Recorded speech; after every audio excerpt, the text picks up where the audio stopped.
some weeks ago, and the title has been Understanding the Mystery of the Love of God. Understanding the Mystery of the Love of God. Today is part 3. Understanding the Mystery of the Love of God, part 3. By the grace of God, we have looked at what this love is. What title we'll be making an effort to describe and understand in details this great love that God has for us. This great love that God has for us. And we have said that God Himself is love. And this love is the agape love. Scripture says in 1 John 3:1, what manner of love is this that God has bestowed upon us, that we are called what? The children of God. The Amplified says, see what an incredible quality of love the Father has given, shown, bestowed on us, that we should be permitted to be named and called and counted as the children of God. So we are. The reason that the world does not know us or recognize or acknowledge us is that it does not know or recognize or acknowledge Him. Praise God. What manner of love is this? What greatness of love is this? That we are permitted, Scripture says here, that we are permitted to be named. We are permitted to be called. We are permitted to be counted as children of God. Remember, in Colossians chapter 1 and in verse 12 and 13, Scripture will say, giving thanks to God, who has qualified us to share in the inheritance of the saints in the land. For He has translated us from the dominion of darkness, and He has brought us to His kingdom of His Son. And in verse 14 says, in whom we have redemption and the forgiveness of our sins. Praise the Lord. We have redemption through Him. And we say redemption is the free admission into the love of God. Redemption is the free admission into what? The love of God. God has admitted us.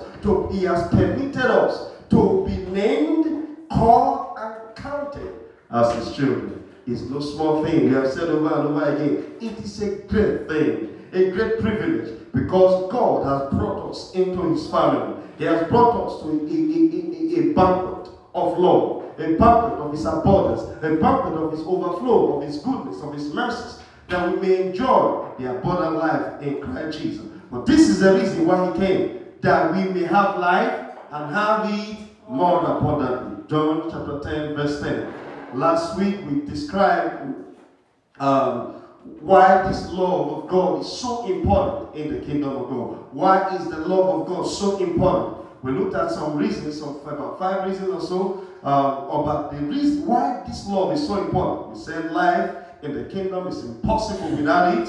Without the love of God, life in the kingdom is what? Impossible. Because God is love. You cannot live in the kingdom of God except you live what? In love. Secondly, we said love is the greatest of the entire commandment. Love is the greatest of the entire commandment. Let it be that your obedience to God is not because of any other thing, but let it spring from out of your love for God. You know, when obedience to God is flowing out of love, then the love is really genuine. And that's why it is for the greatest commandment of the law. Praise God. We also said that this law is greater than hope and faith. It's greater than hope and faith. Remember that in 1 Corinthians 13 that we said about, faith, love, and hope, they abide, but the greatest is what? Love. We also said that your promotion in the kingdom of God is impossible without what? Love. Promotion in the kingdom of God is impossible without love. Without love, you are an outcast in the kingdom of God. You become an outcast in the kingdom of God. And if you want to be lifted up in the kingdom of God, you need to love God. That the love question is what? The placement question. If God wants to lift you, we first ask you that same question. Do you love me? Just as He loved Peter. He asked Peter, do you love me? Do you love me? Do you love me?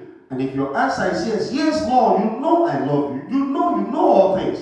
You know at my heart. You know that I love you. And God knows that you love Him. What happens?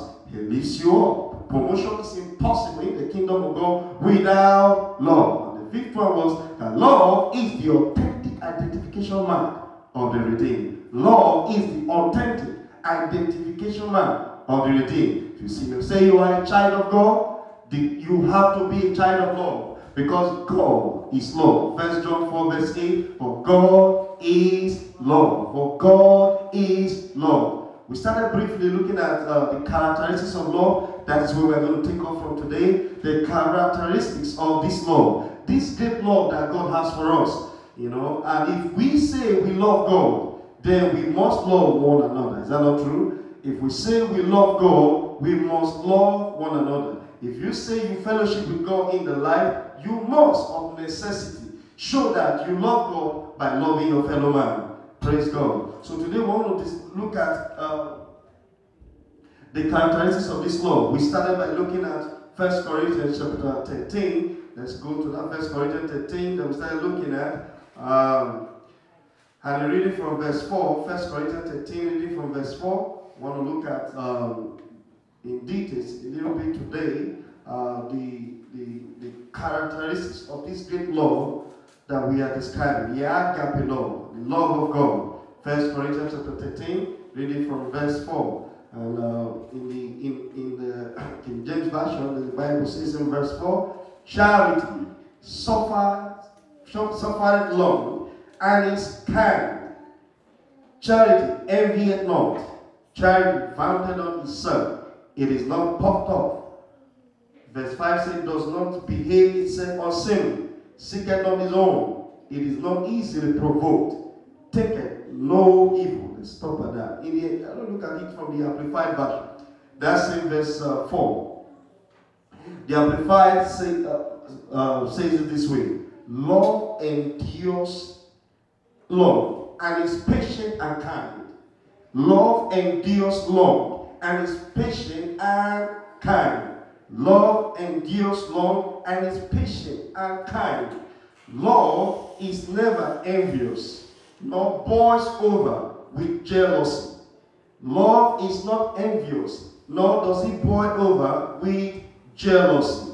It is not boastful or vainglorious, does not display itself haughtily. Verse 5. It is not conceited, arrogant, or inflated with pride. It is not rude. It is unmannerly, and does not act unbecoming. Love, which is God's love in us, does not insist on its own right or its own way, for it is not self-seeking. It is not touchy, fretful, or resentful. It takes no account of the evil done to it. It pays no attention to suffered wrong. Praise God. Amen. If you begin to look at these characteristics, we just want to break it down little by little so that we can get a deeper understanding of what this great love of God is. If you look at the characteristics that have been listed here, first it says, love is patient and kind. Look at that. Love is patient. You see that word is. What is it called in English? In present tense. Is that also? You know, even though this word has been written some years ago, you see, it's being presented as in present tense. It signifies an action that is ongoing and ever present. It signifies what? An action that is ongoing and ever present. What are we saying? That this love is ever present, ongoing action. The love of God that we are describing is an ever-present, ongoing action. So it's not something that fades away. It is not something that passes away with time. That's why in that verse 8 of that scripture, or that in 1 Corinthians chapter 13, it says, love never fails. But whether there be prophecy, they shall fail. Whether there be tongues, they shall cease. Whether there be knowledge, it shall vanish away. But love never fades. Why is it that love never fades? Because love itself is God. And God never passes away. Will God ever pass away? God himself will never pass away. God himself, Jesus, will never pass away. Jesus, the word of God, will never pass away. Scripture says, heaven and earth will pass away, but it will not. Because that's the very essence, the very character and nature of God. It can never pass away because God is everlasting to everlasting. So agape love is an ever-present, ongoing love, action of love. It never fades, it never passes away. So when you're going to love, it's going to be a continuous thing. It is not something you do today and then you go on vacation tomorrow. It is a lifestyle in the kingdom. Praise God. Look at it. Love is patient. Love is patient. So what is this patience that we're describing? You know, in our last discussion, we said people can be patient in love, but at the same time, they will not be kind anymore. Is that not so? They will not be kind. You say, come, I am being patient with you. I'm being patient, but you see all the benefits that the person will receive at that point. I'm being patient too because I love you. You know, but I need you to change. Praise God. This love is patience. So what is patience? Patience is the ability to stay calm without getting angry or upset when you are being inconvenienced or taken advantage of by a person over and over again. Patience, or this patience that we're describing, is the ability to stay calm without getting angry or upset when you are being inconvenienced or taken advantage of by a person over and over again. And that's why Peter came to Jesus and asked him a question. How many times will I forgive my brother? Is it 7 times? Jesus says no. 70 times 7. Meaning that you need to continue to let go. You need to continue to forgive the person, no matter what. That's why I say this patience is you being able to still stay calm. Usually it's difficult. You know, sister was describing being so mad and yet still so happy. Praise God. You know, you are angry about the situation. You are not happy about the situation, but you are still able to calm yourself down. And this happens oftentimes when you are being taken advantage of. No man wants to have, be taken advantage of. The feeling is not good. If you have ever been taken advantage of, somebody just took advantage of you and used you. That feeling of being used, that feeling of being, is terrible. Is that not so?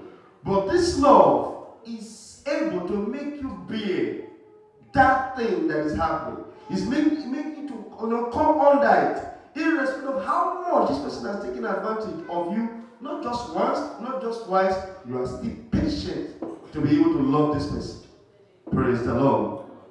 Praise God. The underlying thought, therefore, for patience is to be slow to anger. That's the underlying thought. The reason why you can be patient in the midst of adversity, in the midst of being taken for granted or inconvenienced. You see, there are people that do not want to be convenienced for any reason. If they are going to help you, and if that help is going to put any inconveniences in their life, sorry, they are not going to do it. Anything that will take them out of their comfort zone, they are not going to do it. If this person actually needs to sleep on the same couch that you wanted to sleep, as long as this person wants to take your place, I am sorry, you can't sleep here. This is my spot. Praise the Lord. People do not want to be inconvenienced. As long as it's not part of your program for that day, it is not something that you are planned to do. And so this person comes in needing your help. Say, I'm sorry, I have this whole thing planned out, or this is how I'm going to stick to it, and you are stuck to your plans. Praise the Lord. Inconvenience. Being able to bear when you are being inconvenienced by anybody. So when you see yourself being inconvenienced over and over again, and you see yourself bearing, understand you are walking in love. Understand you are actually walking in love. Praise the Lord. Amen. So the underlying thought for patience is to be slow to anger. Let's look at James chapter 1 verse 19. James 1 verse 19. James 1 and verse 19. Scripture says, wherefore, my beloved brethren, let every man be swift to hear, slow to speak, and slow to wrath. The Amplified Version says it this way. Understand this, my beloved brethren. Let every man be quick to hear. That is, a ready listener. Slow to speak. Slow to make to take offense and to get angry. Slow to take offense and to get angry. Slow to take offense and to what? Get angry. This is the basis for patience in love. This is the basis for patience in love. It is the underlying factor for patience. Alright? It is the underlying factor for patience. It is the underlying factor for a patient lover. When you are quick to hear, slow to speak, and slow to pick an offense. You see, people can do you things and you pick an offense on it. For example, somebody just walking along beside you and mistakenly step on your feet. Praise God. You can pick an offense from that and you talk about it, you talk and you get so upset, you get so angry about it. Praise God. As little as that thing is, if you can pick an offense with it and make a whole mountain out of it, it is wisdom. It is love for you to overlook offenses. It is great love to overlook offenses. When you pick things that ought to be offensive, a little child, someone that is not watch your age or watch your personality, says or makes comment that derogates you, that brings you down, ordinarily, you should pick an offense in it, in the human nature. But rather, you choose not to pick an offense in it, you choose rather to just ignore it as if it never happened. When you see yourself ignoring things that ought to be an offense to you, you are acting in love.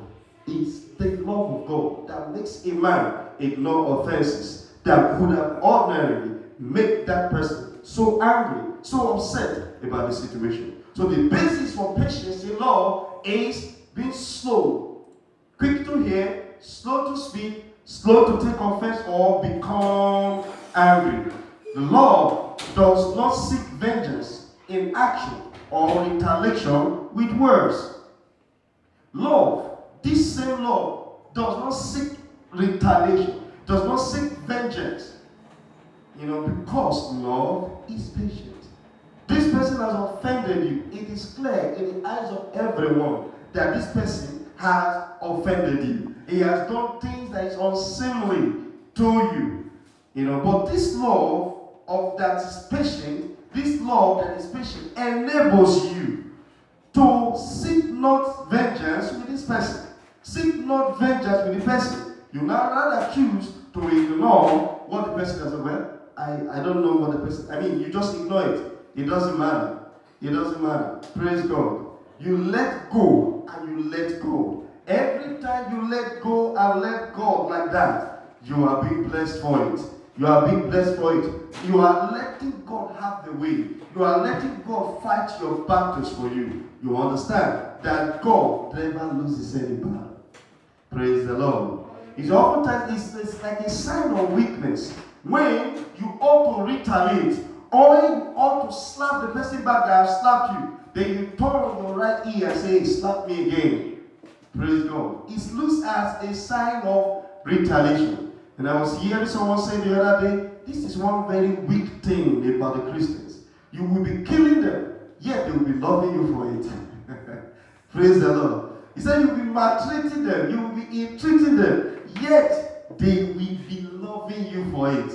This is a true mark of the redeemed. You are doing things to them that mean that not normally is not good, but yet they still love you. They say, I love you. I love you. Praise the Lord. Praise God. In Romans chapter 12, and in verse 17, Scripture says, recompense to no man evil for evil, provide things honest in the sight of all. Then the person has done you hurt terribly. You not decide not to reward this person, recompensing the person for what he has done, rewarding the person for what he has said or done to you. But what do? You find, what will I do now that will be pleasing to all men? That will be honest in sight of all men. You think about such thing and you do it for that person. That's why they say if you really forgive somebody, just buy the person a gift. This is a sign of my love and appreciation for you, irrespective of what you have done to me. Verse 19 said, Dearly beloved, avenge not yourself, but rather give place unto wrath. For it is written, Vengeance is mine, I will repay, said the Lord. If your enemy is hungry, what do? Give them, feed them. If they are thirsty, give them something to drink. For so doing, thou shalt heap coals of fire on this earth. Praise the Lord. So what we're saying here, that this love is patient. It does not seek to retaliate with words or action. Some people endure long, but they are not patient or kind at the same time when they are enduring. God seeks us as His children to be patient and kind while we are enduring with other people. Praise the Lord. Love again is kind. We say love is kind. Love is kind. How do you become kind when you are being offended? How do you become kind when someone ill-treats you? How do you become kind when someone is not being kind to you? Praise God. So love is not merely being patient or long-suffering in the face of injury, but it is quick to repay with kindness when it receives when what is received in heart. Praise God. Love is merely not patient or kind or long-suffering in the face of injury, but it's also quick to repay in kindness what is received in heart. So this love repays back that thing that ought to be paying unto you. It repays quickly with kindness. Okay, how do I show kindness to this person? Have you not seen people, even when you have done them so much hurt, and they have done you so much hurt, and then you repay them back with love. They say, I can't believe in all that I have done to you, you are still doing this to me. Praise God. If you bring love to such people, they will run away. They will say, I don't understand you. I don't understand what you are trying to do here. They will be afraid. Why? Because that love is so powerful. Love is so powerful. So how can you still show me love? How can you still be caring for me, irrespective of what I have done against you? So when you show love like that is patient and is kind, what happens? The heart of that person will definitely melt. The heart of the person will definitely melt. Because the person will wonder, why will this person still pay me with love, irrespective of what I am doing to you? And the person will come to you and say, hey, I want what you have. I want this thing that you have. I can't understand it. There is something about you that is different. I want that. May that be the testimony of everyone here in the name of Jesus Christ. God is patient and God is kind with us because He remembers us. He remembers our frame. He understands our weaknesses. And so He's able to be patient and kind with us. And that's why, oftentimes, if you judge people based on action, you will miss it completely. You will get angry with them. You get upset with whatever they have done. Seek to find out the reason behind action. If you understand why people do what they do, you may not be so much angry anymore with them. Praise God. Why is that so? Because you understand the reason behind it. Even when the reason is not good enough, it helps you to really be able to understand with them and not be angry. God understands us. Why is God so patient and kind with us? Because He understands the basis why men do what they do. The sinful nature, the Adamic nature. He knows our frame. That we're born sinners. And so He's not, paying us evil for the evil that we have done. He's not repaying us evil for evil. Why? Because He knows our frame. He knows what we are made of. Praise God. You are able to bear with others if you can understand the reason why they do what they do. Praise God. You'll be able to understand. See, let's look at Psalm 130. In Psalm 130, in verse 3 and 4, Scripture says, if thou, O Lord, should mark iniquity, O Lord, who shall stand? If God begin to take record of everything that we have done wrong, is there any man that will stand before God? No man. Our righteousness, they are filthy before Him already. We have said that in Isaiah 64, verse 5 and 6. Is filthy. If God is to take account, a record of every wrong that we have done against Him, who shall stand? Now, see verse 4. He said, but there is forgiveness with thee, that thou mayest be feared. There is forgiveness with thee, that thou mayest be feared. Understand this. Every time you forgive an offense that ought to make you impatient and unkind, see, there is a reverence, there is a fear that comes upon that person that you are forgiven. That's why every time you repay love, kindness to a person that really hurts you, the people are scared when you come. Have you not seen that? If you have you ever experienced that? They are scared. They say, "Hey, I don't know what you're trying to do here. Hey, please, I see. Hold it. This love, just hold it." Praise God. They are scared.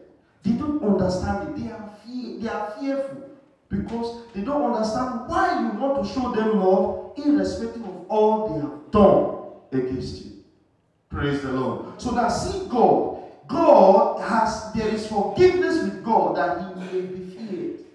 God forgives people. When God forgives you, people reverence God for his forgiveness. They reverence God more. That this God is a God that is not taking account of everything I've ever done wrong.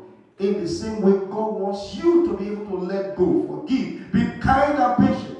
With every man that comes that offends you, that does things against you that is unseemly, when you do that, see, they begin to love you for it. They begin to fear you. They begin to reverence you. They begin to see something about you that is out of the ordinary, and they want that thing. The world wants it. Let the world see how much God has loved us and how much he has imputed in us his love. Praise God. In Psalm 103 and verse 8 to 14, scripture was talking about how God understands our frame, understand who we are. The Lord is merciful and gracious. The Lord is merciful and is gracious, slow to anger and plenteous in mercy. He will not always chide, neither will he keep his anger forever. He has not dealt with us after our own sins, nor rewarded us according to our iniquity. Verse 11. For as the heaven is high above the earth, so great is his mercy towards them that fear him. As far as the east is from the west, so far he has removed our transgression from us. Verse 13. Like as a father pities his children, so the Father pities them that fear him. For he knoweth our frame, and he remembers that we are dust. Praise God. Look at Jesus. When he was being crucified on the cross, what did he say? Father, forgive them, for they do not know what they do. If you can come to understanding that people that offend you, people that do things that is mean to you, that's meant to degrade you, that is meant to bring you down, they do not know what they are doing. Every time you understand that these people do not know what they are doing, you'll be able to forgive them. You'll be able to let go. You'll be able to be patient. But if you think that this person knows what he's doing, you'll be angry. Praise the Lord. You say, well, this person is a rational human being. He's a mature person. He knows what he's doing. He knows what he's doing. He's doing it deliberately. He's deliberately trying to hurt me. So let me treat him the same way. Praise God. Because you think they know what they are doing. I want you to understand, it is not in them. It is not in any man that we see a pit and we deliberately fall into the pit. If the man is actually seeing right, it is only a blind man that sees the pit and falls into it without knowing. Praise God. Jesus was talking to the Pharisees and told them that they were blind. He said, but we see with our eyes. No, that's not what I'm saying. They were blind. The God of this world have blindfolded the eyes of their understanding that they may not know. So whoever is attacking you today, whoever is working against you today, it seems as if this person hates you, understand that this person does not know what he's doing.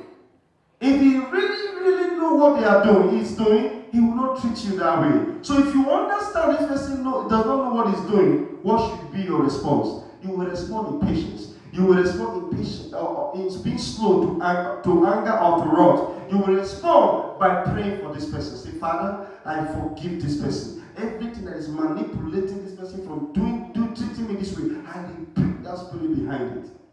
Praise God. You begin to pray for the person and you bring everything that is using this person against you. And suddenly you see the person's eyes God gets open and begin to wonder, but why am I even doing like this? And the person comes to you and says, I'm really sorry. I don't know why I just have to treat you this way. I don't know why I'm treating you this way. I'm really sorry. You will see people coming back to apologize. They will be coming back to say, I am sorry. If you will remember to acknowledge that this person does not know what he's doing, and because he doesn't know what he's doing, you respond in patience, you respond in kindness towards the person, and you respond in prayer for the person. And when the person is set free, the eyes of the understanding of the person be opened again. The person will acknowledge, hey, I have done wrong. And he'll come back to you and say, I am sorry. Now look at Jesus and his disciples.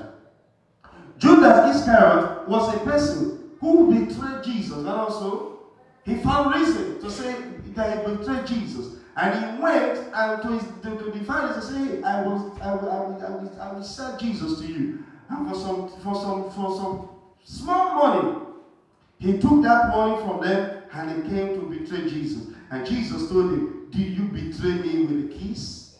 Your friend, you betray him with a kiss. In the world today, you see people still betray one another with kisses.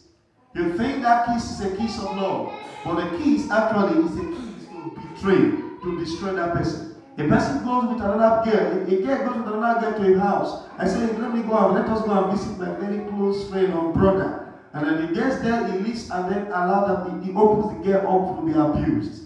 And you see, it seemed to be a thing of love, but they went there, and then the other person does not understand what was the setup. The lady got abused because of that. Praise God. You see things like this happen, but you see, when such things happen, and then you are able to respond back in love, those people are going to break down, because this love is so powerful.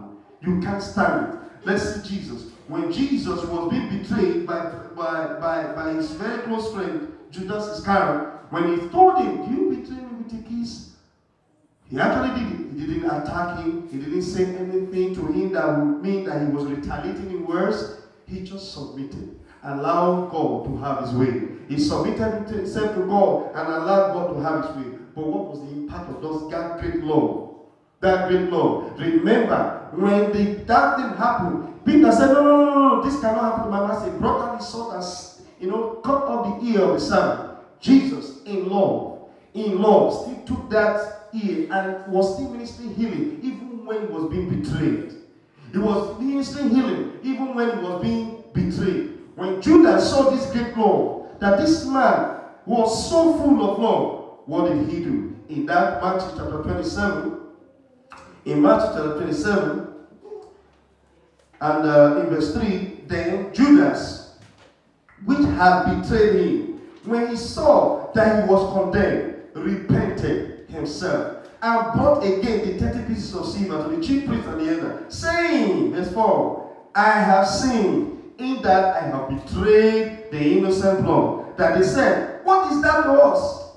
What is that to us? See down to that. Praise the Lord. And he cast down the pieces of silver to the temple, and he departed and went and hanged himself.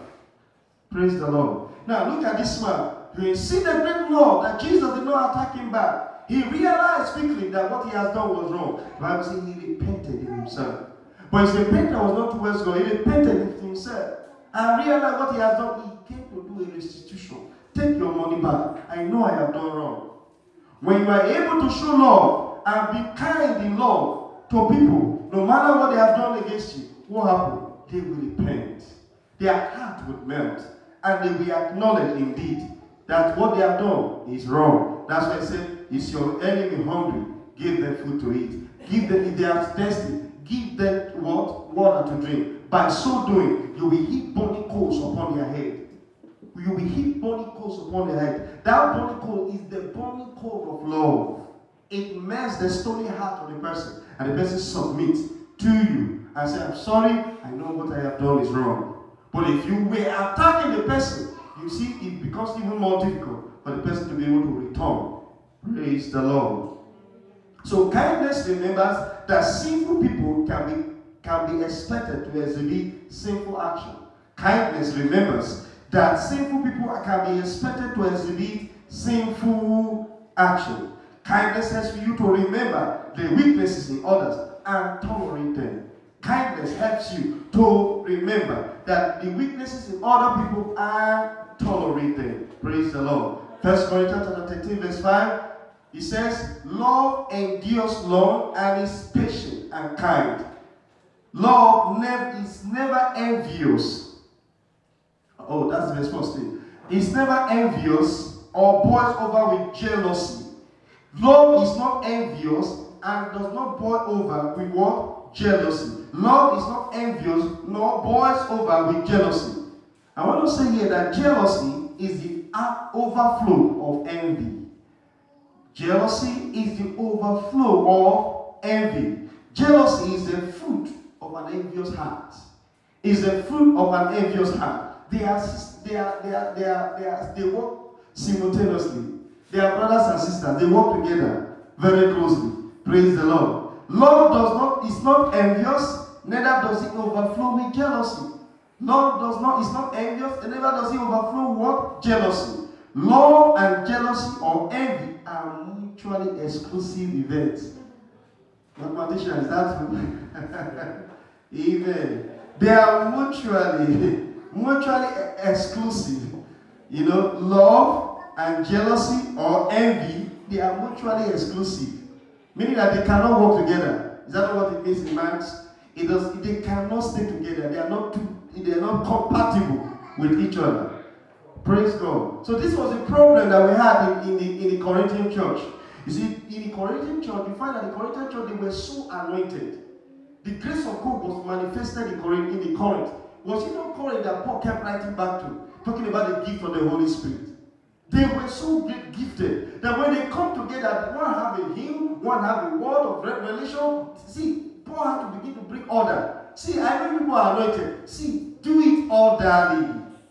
They were so anointed, but there was a problem. There were some people in their midst that didn't have this gift of the Holy Spirit. They were not anointed as others were anointed. Praise God. Some were anointed, heavily anointed. Some were, the Holy Spirit gave them as a will.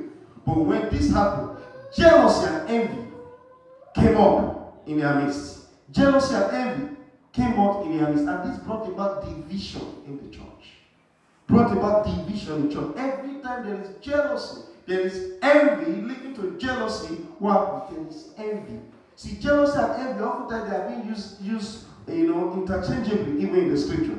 So jealousy was rooted in his desire for one to have something that someone else had. The jealousy that you found in the church was because in those days, people tried to have the same gifts that this other person has. Have the same things that this other person had. In today's church, in today's world, is the same thing. It is rooted in a desire to have what someone else has. Praise the Lord. So, what is this jealousy? Jealousy is an intense, all-consuming desire to have something someone else has or to be like someone else. It's this intense desire or all-consuming desire to have what someone else has or to become like someone else. Okay, this person is not the boss in your workplace. You desire to become that person. You want to replace that person by all means. You do all things to sideline the person, to make the person's office not worthwhile, so that you can be the boss. Jealousy and envy, they are from the pit of hell. It's not from the believers in the name of Jesus. Praise the Lord. It can also manifest itself in a desire for them to be more like you, wishing that they did not have the certain quality or characteristics that you so long to have. Praise God. When you want to become like someone else, not like Jesus, before you know what's happening, you become envious and jealous. You become envious and jealous. The Bible says that compare themselves with themselves, they are not wise. It is foolishness for you to begin to compare yourself with another person. You have a destiny to fulfill. You have a destiny to fulfill. There is no reason for you now to be comparing yourself with another person. Praise the Lord. Love and jealousy cannot exist together because love edifies, but jealousy destroys. Love edifies. Jealousy is very destructive. Very destructive. What was the source of Joseph's brother's anger? What was the source? It was jealousy. They were envious, they were jealous of Joseph. Because he told them of his dream. That is, of the things that he has seen in his dream. They said, oh, are we indeed going to now worship you? Now begin to bow down before you? They were jealous. They said the father loves the born. They were jealous, they were envious. Genesis chapter 37. Genesis 37. The King James Version says it this way. And his brethren envied him, but his father observed the same. Because he told them of his dream, they envied him. Good Word Translation have it to say this way. So his brothers were jealous of him, for his father kept thinking about these things. What are the things? That he was going to be king. The revelations that he showed through his dream, that God showed him through his dream. He told them, and they were jealous, they were envious. That was why they took his life. They betrayed him, they plotted for him. Envy and jealousy was the motivating factor for the plot against Joseph. Envy and jealousy. And when they were the motivating factor for the plot against Joseph. Praise the Lord. For love is not envious. Love is patient and is kind. It is not envious. It does not boil over in in jealousy. Praise the Lord. Now, this patience should not be confused with ignoring the situation altogether. Often I say, well, I'm patient. You don't ignore what is being wrong that has been done. Amen. Sometimes immediate response or actions required for a wrong. If there's a wrong that is done, the person may not even know he's doing you wrong. And the person may not willingly want to be doing you wrong. You need to speak up at a point. Understand when God wants you to do that. And tell the person, come, this thing you do to me, I don't really like it. And the person will realize, if the person will know that the thing is doing against you doesn't like it, you can be sure some people genuinely will not do that thing again to you. Praise the Lord. But when you ignore it, you are bearing, you are dying inside, one day you will blow out. Is that not so?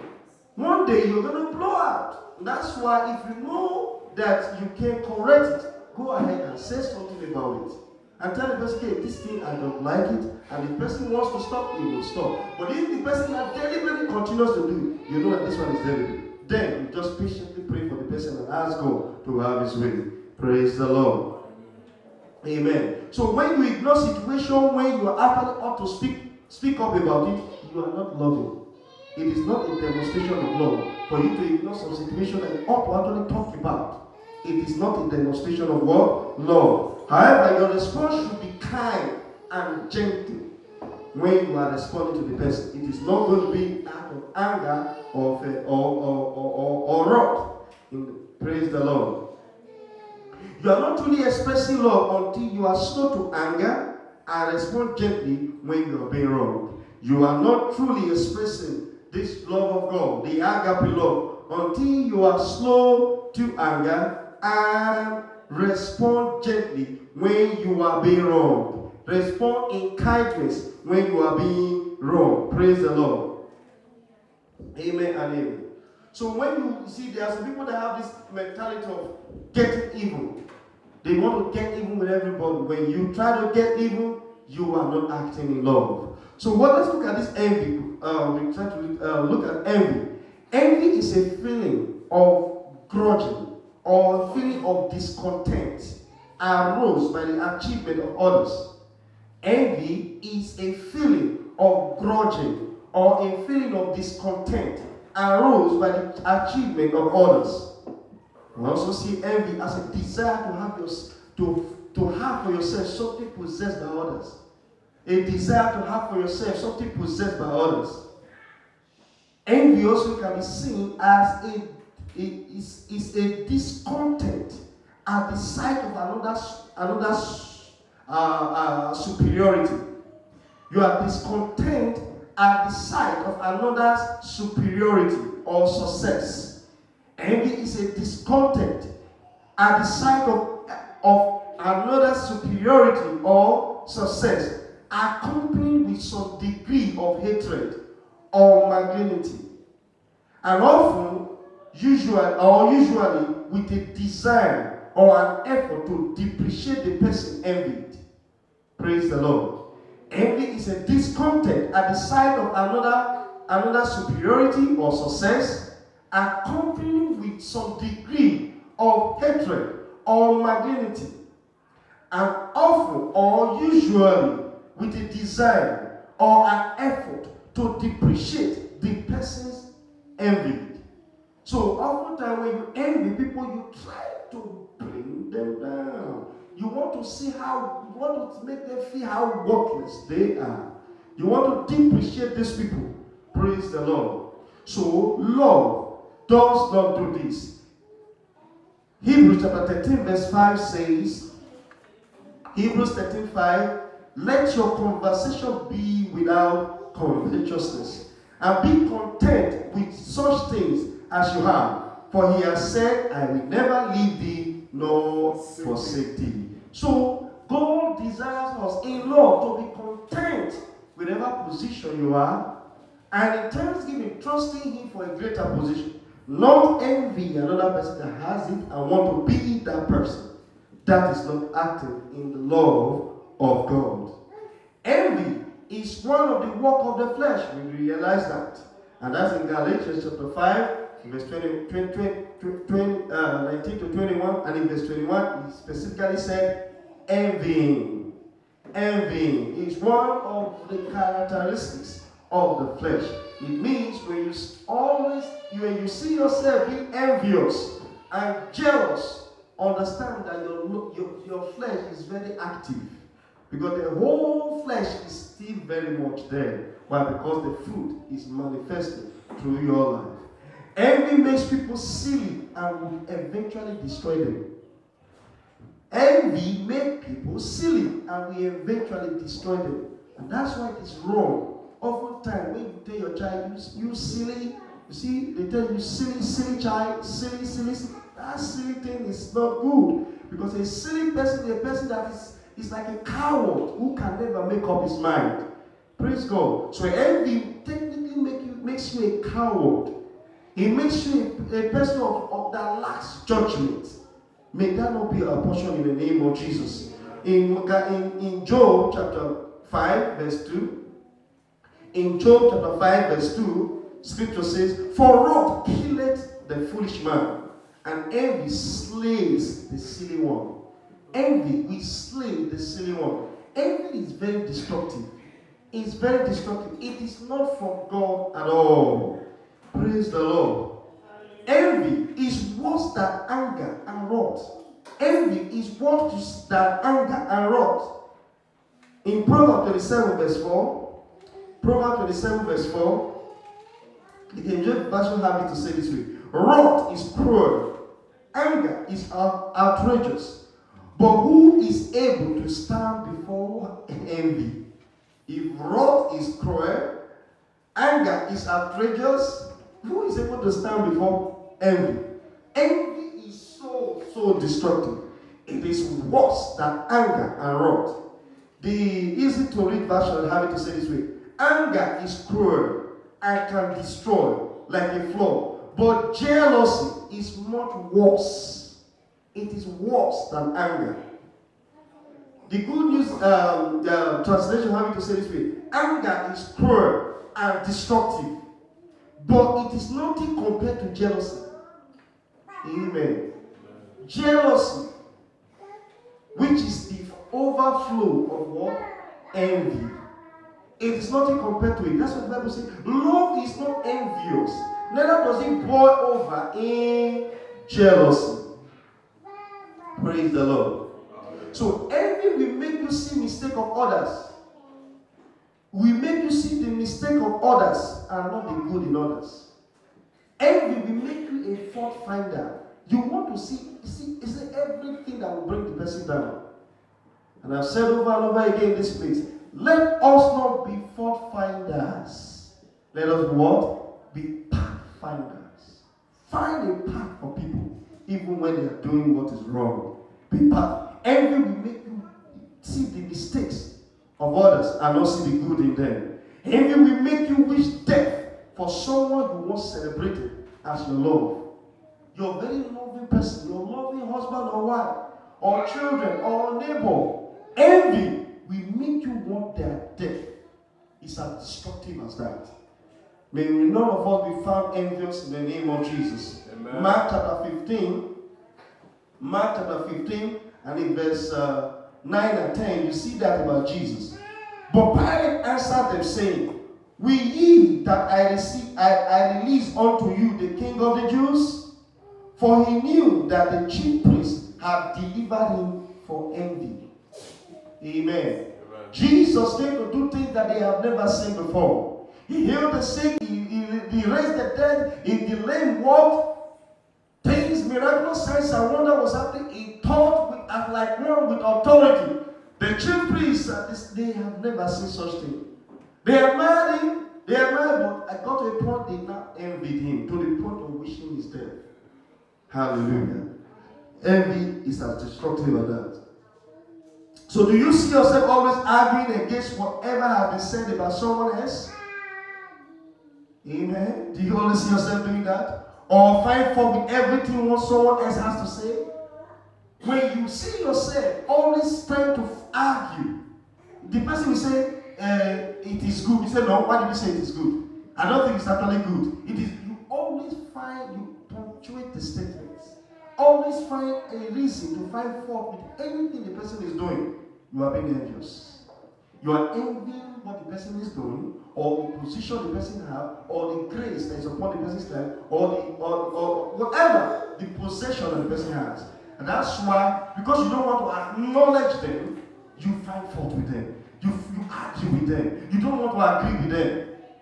If you are such a person, always finding fault, always trying to argue with whatever this is being said by someone else, check your heart, and you'll be envious of the person. Because that's a sign of envy. Love does not do that. Now, envy, it is, amen. So, for any ungodly person, you find that envy becomes a mark in their life. It becomes the mark in their life. And as children of God, love is our true identification mark. You are here on earth to fulfill your purpose or fulfill your destiny. It is not a place for competition. You are competing with someone else. I want to be in this person's position. I want to be in this person's. You want to be someone else. And so you fight. You do all kind of struggle. The person dressed that way, you want to dress that way. The person wear a shirt, you want to wear that type of shirt. You wear this type of dress, you want to wear that type of dress. Envy. May that not be found in our midst in the name of Jesus Christ. Where there is envy, there will be strife and every evil work. Where there is envy, there will be strife and every evil work. There will be argument, there will be contention, there will be division. That will not be found in our midst in the name of Jesus. Amen. James chapter 3 verse 16 says, James 3:16 says, for where envying and strife is, there is confusion and every evil work. The Good Word translation says it this way, wherever there is jealousy and rivalry, that is competition, there is disorder and every kind of evil.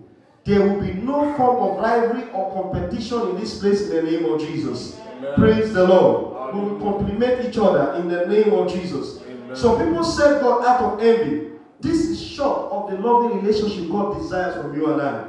People serve God. They preach out of envy. Say he thinks he's the only one that can preach. I can also preach. Is that not what happened to Aaron and Miriam in Numbers chapter 12? When they say, is he only Moses that God is speaking to? He thinks he's the only man of God in this place. After that, I'm a prophetess. After all, are you not a prophet too? Don't God speak through you? Is it only him that God is speaking through? Because you went to look at him, you went to marry from Egyptian.